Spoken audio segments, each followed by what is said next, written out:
አሰላሙ አለይኩም ወራህመቱላሂ ወበረካቱ። ውድና የተከበራችሁ የዜና ቤተሰቦች እንደምናችሁ ሰላም ናችሁ? አልሐምዱሊላህ ከኔ ሁሉ ሰላም፣ እንዲሁም ክርስቲያን ወገኖች ሰላም ብያለሁ።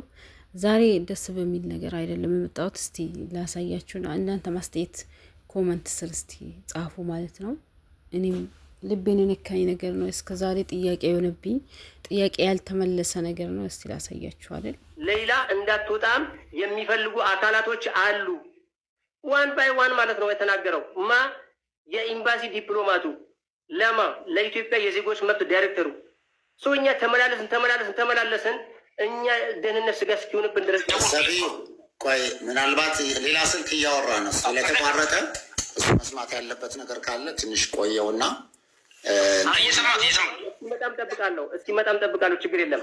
እኔ አሁን ጋር ማግኘት አለብን። ሰፊዩ የእኛም ችግር ይነገር። አቤት። የት ነው እንዳትወጣ የሚፈልግ አካል አለ? ፕሊዝ ይሄ ያለን የዲፕሎማቱ ለአዲስ አበባው ዜጎች መብት ዳይሬክተሩ ነው ሪከርድ ያደረገለት። ሪከርዱን ስጡን ስንል ሪከርዱ አንሰጠማሉን። እሺ በኤቪደንስ ስንል ኤቪደንስን በጽሁፍ ደረጃ አንሰጠማለን። ሪከርድ ያደረገው ማን ነው? ተማም ነው። ተማም ማለት የኤምባሲ ዲፕሎማት ነው። ለማ ለኢትዮጵያ ለውጭ ጉዳይ ሚኒስቴር ዜጎች መብት ዳይሬክተር ነው። ምናልባት ሚዲያ ላይ አስፈላጊም ከሆነ ስሙን ጠቅሰን የምናልፈው ጉዳይ ነው ማለት ነው። ስለዚህ በተደጋጋሚ ነው የሆነ ይሄ ነገር። የሆነ ከጀርባው የሆነ ትወና ያለ ነገር ይመስላል፣ በግልጽ ማለት ነው። የሆነ ድራማ ያለ ይመስላል። እኛ ለምንድን ነው በግልጽ ማይነገረን? ከሌለችም የለችን እርማችን አውጣ፣ ለህዝብ እርሙን እናውጣ። ገንዘቡ ተከፍሏል ከተባለ ኦልሞስት እኮ ኤምባሲው ለእኛ መረጃ መስጠት ይችላል። መስጠት አይችልም ተብሎ ሙሉ ኮሚቴው ደምድሞብናል። እኛ ኤቪደንሱን ማግኘት አንችልም ተብለናል። እውነትም አይቻልም ወይ? ለሌላ ብቻ ነው ወይስ ለሁሉም ነው ኤቪደንስ የማይሰጠው የሚለው ነገር ጠቅለል ያለ መረጃ ምላሽ ብትሰጡን አዋፍናን መልካም ነው። ምክንያቱም በቅርቡም ተደዋውለን ምንድን የተባለው ጠበቃ ሊቆምላት የሚል ነገር ተነገረን። ዲፖርት ተደርጋ 1 ወር ነው ልትሸኝ ነው ተብለን መጨረሻ ላይ ግን ጠበቃ እስከሚያስፈልገው ደረጃ ላይ ተደርሷል ተባለ። የትኛው ጉዳይ ለማሳካት ነው ጠበቃ የሚያስፈልገው? ብሩ ከተከፈለ የተባለው ታርጌቱ ከመታ ምን ሊደረግ ነው? ጠበቃ እንዲቆም ሀሳብ ሲቀረበው በኋላ ኤምባሲው ጫፍ ላይ ስለደረሰ ጠበቃ አያስፈልግም ተባለ። ስለዚህ አሁንም ቢሆን ጠበቃ ያስፈለገበትን ምክንያት ሊዘረዘር ሊገለጽልን ለህዝቡም ለእኛም ሊነገረን ይገባል። ስለዚህ በምን መልኩ ነው ደግሞ መፍትሄ የምናመጣው? ልጅቷ ዲፕሬሽን ውስጥ ገብታለች ተብሏል። ያለንም ኮሚቴው ነው። ስለዚህ ዲፕሬሽን ገብታ እያለ እስክትሞት ነው ወይ የምንጠብቀው? ሌላም ሶሉሽን አናገኝም ወይ? ምንድን ነው ችግሩ? በግልጽ ይነገረን ነው በቃ። አሁን የቃላት ምላሽ ለእኛ ሰልችቶናል። በኤቪደንስ ይነገረን፣ ኤቪደንሱን ተቀብለን እኛም ሌላ አማራጭ እንፈልጋለን ማለት ነው። እናትና አባት እኮ መናገር አልቻሉም ወላሂ። እንደው እኛ እነሱን ትሪት ለማድረግ አንዳንዴ እንዋሻቸዋለን። ሀቁ ስነግራችሁ ለእናትና አባት ለማዘርና ፋዘር እንዋሻቸዋለን። ምክንያቱም ፋዘርም ሳይኮ በጣም ጫፍ ላይ ነው ያለው። ጥሩ ነው ወይ ይሳካላል፣ አብሽር እያል ነው እየፎገር ነው ያለው ለፋዘር። ግን ሲደጋገም ውሸት እውነት ይመስላል እንደሚባለው ነው። ስለዚህ አሁንም የተጣራ መረጃ ይሰጠን። እኛ የትም ለመሄድ ሌላን ለማግኘት መክፈል ያለብን መስዋዕት እንከፍላለን። ግን አዋፍላን አንተ ላይ ብቻ ጫና የሆነ ነገር ከሆነ ሙሉ ኮሚቴ ቀርቦ ምላሽ ይስጠን ነው። አመሰግናለሁ። ጨርሻለሁ። እኔ የሱ መልስለት እንዳትወጣ እንዳትወጣ ለማለት ነው። እኔ ሌላ ነገር አለ አቡ አፍናን ሰፊው ባወራው ነገር ላይ የሁሉም ሰው ጥያቄ ነው። ለእኔ የኛው ለአንዳንዶቻችን አዲስ ነው።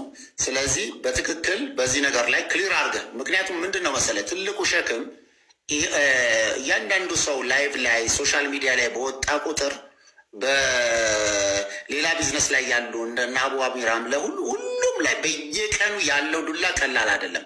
አሁን ልክ ቅድም እንዳልከው አንተ ሶሻል ሚዲያም ስለሌለህ ያ ነገር ላይኖር ይችላል።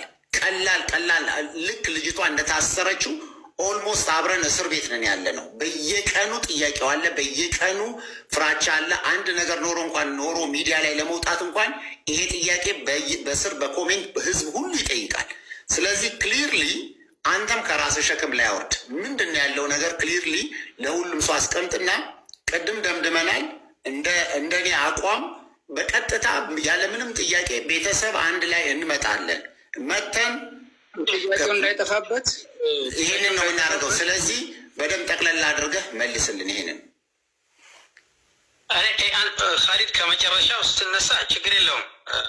መታቸውም እኛ ተቀብለን ከሚመለከተው አካላት ጋር ለኢትዮጵያ ኤምባሲ ያለ በደንብ ሁሉም ጋር ኮንታክት ተደርጎ ልጅቷ ያለችበት ሁኔታ ለማየት ማንም ይከለከላል ብዬ አላስብም። ከዛ ውጭ ግን እኔ ሰፊ አሁን የመጨረሻኛ አሁን ራሱ እዚህ ገብቼ የምናገረው እኔ ኮሚቴውን ወክዬ ነው። በአሁኑ ሰዓት ግባና ስብሰባ ካለ ምንም ካለ የመጨረሻ እና ሀባይቢ ይሄን ይመስላል እንግዲህ አላህ Subhanahu Wa Ta'ala እሷንም ካለችበት ይጠብቃት። በሰውየው ልክ ነው እንደዚህ የሆነችው ተብሏል ማለት ነው። በፊት እንደተነገረ ማለት ነው። እና ሱብሃንአላህ ወታችሁ ስደት ብላችሁ ሳታስቡት እንደዚህ አይነት አደጋ ይፈጠራል ማለት ነው። አላህ Subhanahu Wa Ta'ala ይጠብቀን። አሁን ሌላ እንደ ሌላ ተመሳሳይ የኛ አካባቢ ልጅ አንድ ልጅ እንደዚህ ሆናለች ማለት ነው።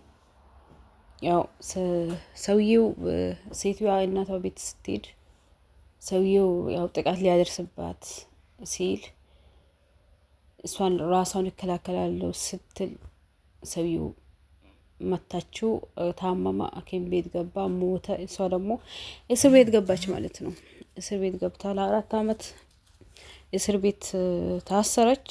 ያው ምንም ቢሆን ያው ገለሻል ነው እንደ ሸሪያው ከሆነ ገለሻል፣ የገደለ ይገደላል። ሸሪያ ነው ሰው የሚፈጥረው ነገር ሳይሆን ማለት ነውና እቺን ልጅ እንደው ዋትስአፕ ላይ ምናምን በጣም ወላሂ የምታሳዝን ልጅ ቆንጂዬ ልጅ ነበረች። በጣም የምታሳዝነው በዛ ሰዓት በቃ ማንም አይደርስላችሁም ካለ ውጭ በጣም አልቅሰንኛ በቃ ምንም አላደረግንላትም። ክፍያም ያን እንደዚህ ኤምባሲ ምንም ተራሩጦላት ነበር። ግን ያው በቃ ምንም መፍትሄ አልተገኘም። ልጅቷ ተገደለች። ወላሂ ሱብሃንአላህ። እና ለእናትና ለአባቷ ያኔ ለአባቷ ነበር በግድ ነው አስገድደው ደውለው በቃ እንትን እኔ ልሞት ነው በይ የምትባሉት ማለት ነው። ባትሉ ራሱ ለምን ቤተሰብ አለ፣ እነሱም ያንን አይፈልጉትም።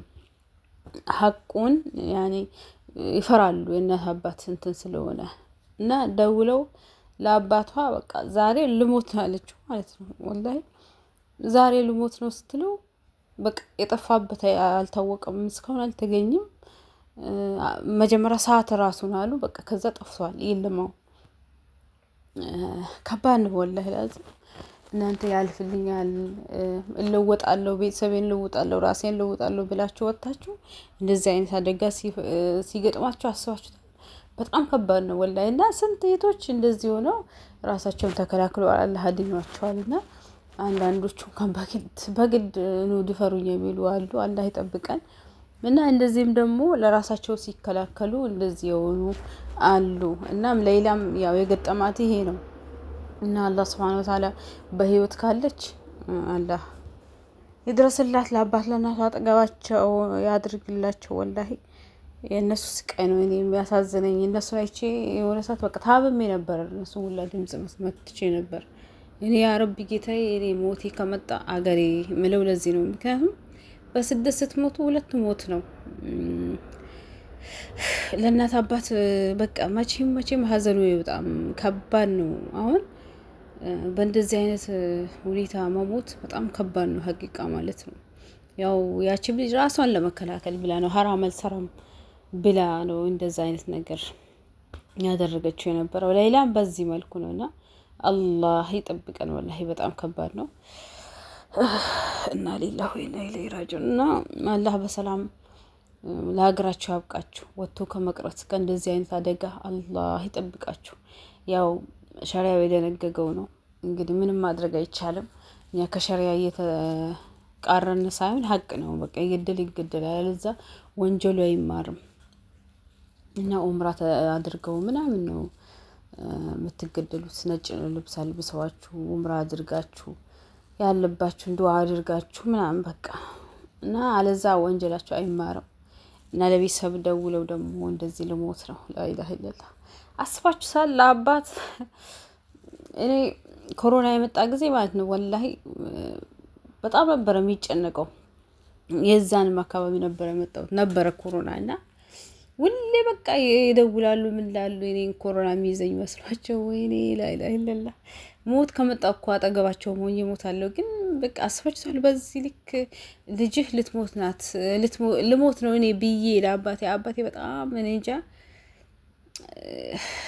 ሴት ነው ብላችሁ እንትን ለልጆቹ በጣም እኔ እንጃ ይብድ ነው እና እንደዛ አይነት ስሜት በቃ የኔ ነው የሚጋባብኝ እሱን ሳስብ ማለት ነውና ወላሂ በጣም ከባድ ነው። የትኛውም አባት የትኛውም ወላጅ የልጁ ሞት እኔ ልሞት ነው ዛሬ ብሎ ደውሎ መንገር ማለት በጣም ከባድ ነው። መቋቋም አትችሉትም። እንኳን ለአባት አይደለም እንዲሁ ዝም ብላችሁ ላገኛው ዛሬ እኔ ልሞት ነው ሊገሉኝ ነው በቃ እና ሌላ ወላሂ ከባድ ነው። አላህ ወጥቶ ከመቅረት ጠብቃችሁ ብቻ ከባድ ነው። እና የልጅቷ ነገር እኔ እንጃ ዱአ አድርጉላት ወላሂ።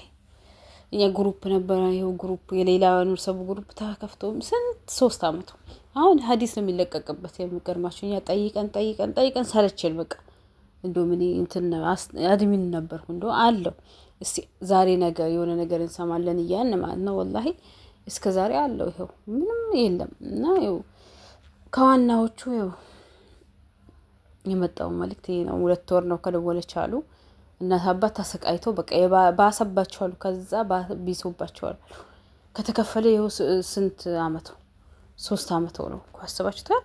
እኛ ገና አዲስ ሆነን እዚህ ዱባይ አዲስ ሆነን ነበር ይሄን ነገር የሰማነ ነበረው እና በጣም ከባድ ነው ሀቂቃ። አረባ አላህ ጨንቃል። ብቻ እንኳን ስለናት ለአባት ለኛ ራሱ ጨንቆናል።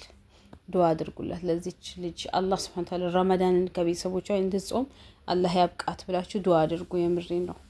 ሀቅ አላት በርግጥ ያው የገደለችው በምን እንደሆነ ያው ተናግራ ነበር። የሱን በቀል እንትን ለማለት ነው ብላ ያው ተናግራ ነበር። ብቻ ከባድ ነው እህቶቼ ወላሂ በጣም ከባድ ነው። ያኔ እንጃ እሷ እንዴት እንደምታሳልፈው እዛ ውስጥ 13 አመት አስባችኋል። እኛ በ13 አመት ተምረን ስደት ሄደን አግብተን ወልደን ይሁን አሳልፈናል። እሷ ግን ጨለማ እስር ቤት አስባችኋል። አልহামዱሊላህ ከልሐምዱ ወላሂ። እስቲ ይሄንን ያሰባችሁ ዱአ አድርጉላት። የምሬ ነው። አላህ Subhanahu Ta'ala ካለችበት ሀም ገም ጭንቀት አላህ ያውጣት። አሜን ያ ረብ።